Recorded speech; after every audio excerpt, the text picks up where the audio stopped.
একটা মানুষ যে সকাল থেকেই বাংলাদেশ ক্রিকেটের জন্য কাজ করে যাচ্ছেন, গিয়েছিলেন পূর্বাঞ্চল ক্রিকেট মাঠ পরিদর্শন করতে।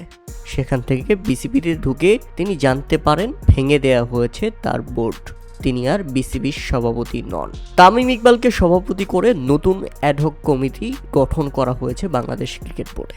এরপরেই নিশ্চুপ হয়ে যান তিনি, কোনো কথা না বলে তড়িঘড়ি করে বিসিবি ছেড়ে বেরিয়ে যান। আর ভেতরেও প্রবেশ করেননি আমিনুল ইসলাম বুলবুল। তাতে অন্ধের দেশে আয়না বিক্রি করতে এসে বড় অপমানিত হয়ে বিদায় নিতে হলো এই লোকটিকে। দিন শেষে জিতে গেল তারাই যারা বিসিবির এই চেয়ারটির জন্য পদে পদে একটা কালো অশুভ শক্তি হয়ে দাঁড়িয়েছিল। শেষ পর্যন্ত অনিয়মের অভিযোগ দেখিয়ে বর্তমান বাংলাদেশ ক্রিকেট বোর্ড পরিচালনা পরিষদ ভেঙে দিয়েছে জাতীয় ক্রীড়া পরিষদ NSC।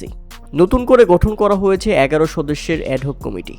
আর তাতে বাংলাদেশ ক্রিকেট বোর্ডের নতুন সভাপতি ঘোষণা করা হয়েছে তামিম ইকবালকে। আগামী 3 মাসের মধ্যে নির্বাচন হবে, তার আগ পর্যন্ত তামিম ইকবাল বাংলাদেশ ক্রিকেট বোর্ডের সভাপতিত্ব করবেন। আমিনুল ইসলাম বুলবুলের বোর্ড ভেঙে দেওয়ার বিষয়টি ইতিমধ্যে ICC-কে জানানো হয়েছে।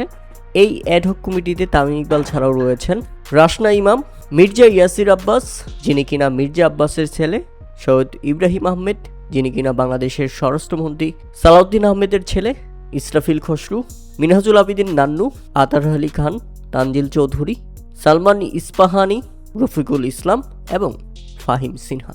এই 11 জনের কমিটি পাঠানো হয়েছে ICC-র কাছে। এখন ICC যদি এই ব্যাপারটি অ্যাকসেপ্ট করে তাহলে বাংলাদেশ ক্রিকেটের কোনো সমস্যা নেই, আর যদি অ্যাকসেপ্ট না করে সরকারি হস্তক্ষেপের জন্য বাংলাদেশ ক্রিকেট নিষিদ্ধ হতে পারে। প্রিয় দর্শক, বর্তমান কমিটি সম্পর্কে আপনাদের মতামত অবশ্যই আমাদের কমেন্ট করে জানাবেন।